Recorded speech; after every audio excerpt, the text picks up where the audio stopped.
Langsung aja, Bu. Shalom Ibu Dosan dan teman-teman semua yang ada di sini. Sebelum kita memulai ibadah pada hari Jumat ini, mari sama-sama kita berdoa. Allah Bapa yang baik, yang kami sembah di dalam nama Anak-Mu Yesus Kristus, kami mengucap syukur kalau pada pagi hari ini kami akan mendengarkan kebenaran firman-Mu. Urapi kami Tuhan, berkati kami Tuhan, urapi mulut dan bibir hamba-Mu ini Tuhan, agar mampu menyampaikan kebenaran firman-Mu dan seturut dan kehendak-Mu Tuhan. Berbicara Tuhan, karena kami siap mendengarkannya. Dalam nama Tuhan Yesus, haleluya, amin. Shalom Ibu Dosan dan teman-teman semua serta yang ada di ruangan Zoom.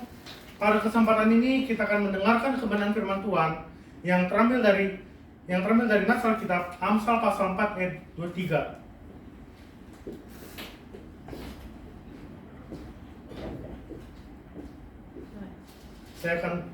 Saya akan bacakan buat kita semua.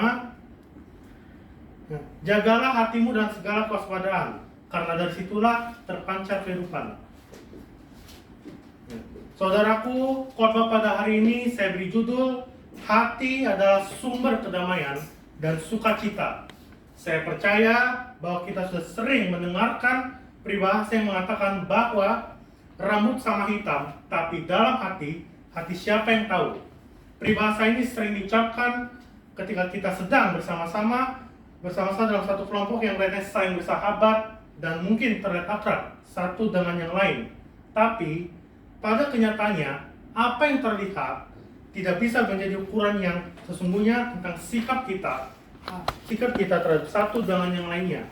Saya mencoba mencari tahu apa makna dari peribahasa tersebut dan mendapatkan artinya bahwa dalam menyikapi sesuatu hal yang sama, tiap-tiap orang mempunyai pendapat atau sikap yang berbeda-beda atau pendapat masing-masing.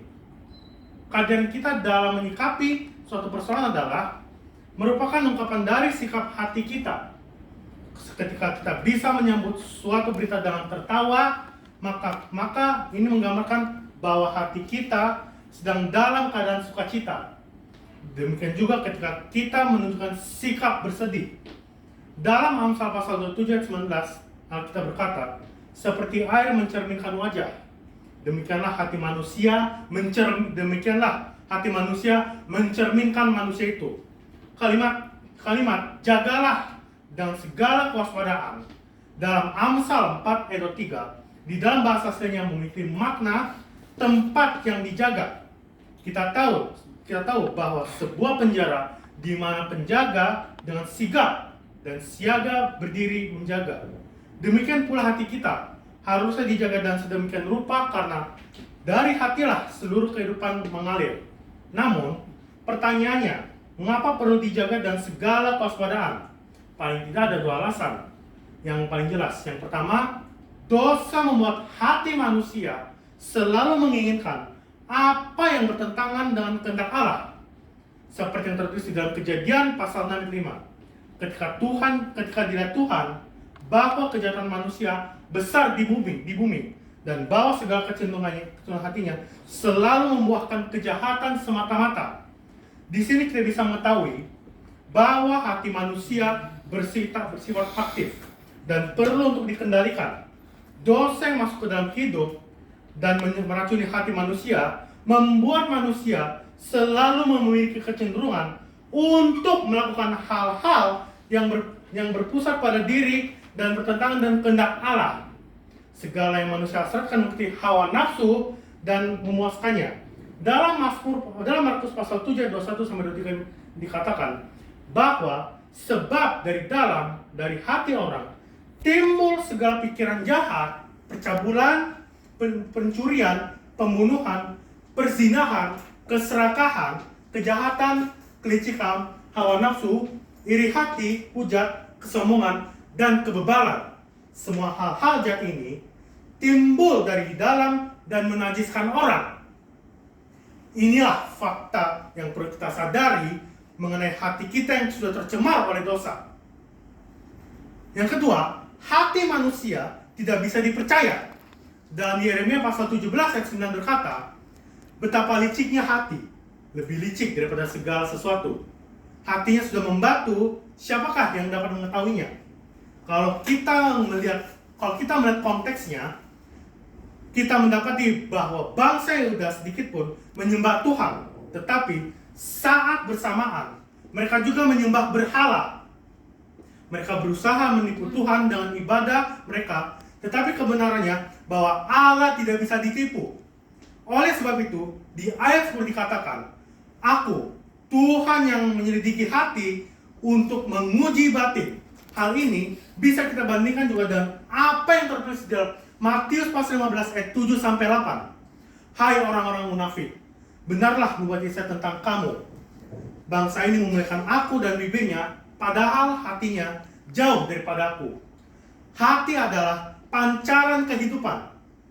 Sebagai orang-orang percaya dan beriman kepada Tuhan, maka hati yang telah kita jaga dan segala kewaspadaan akan menjadi suatu pancaran kehidupan bagi sesama.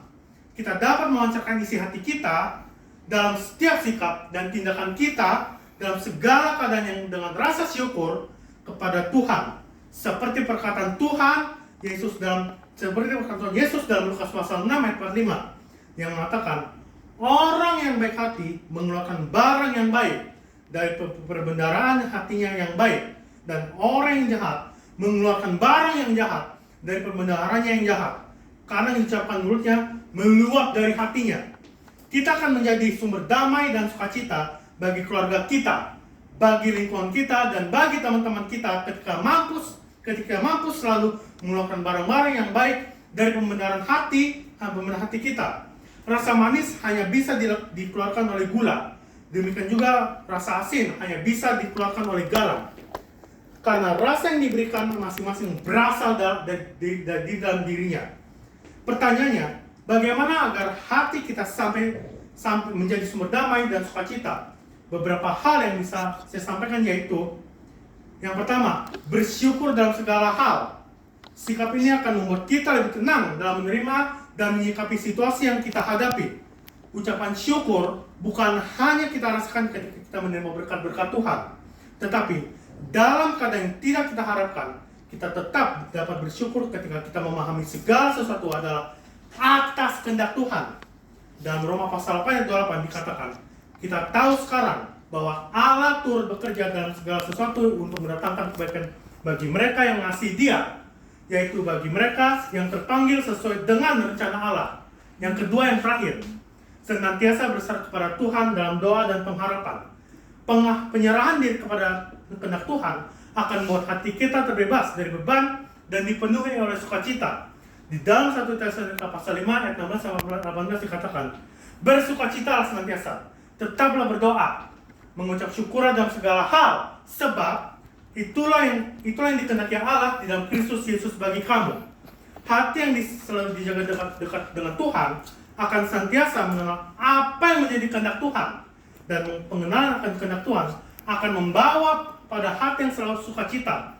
Ibu dosen dan teman-teman semua, mari selalu menjaga hati kita dan segala kewaspadaan, dan mari senantiasa menjadi sumber damai, sumber sukacita bagi setiap orang di sekitar kita.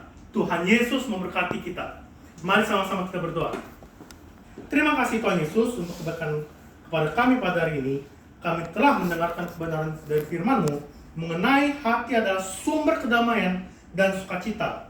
Bimbing kami selalu Tuhan, agar kami bisa memahami pesan yang telah kami dengar pada pagi hari ini. Terpujilah nama-Mu Tuhan Yesus, haleluya, amin.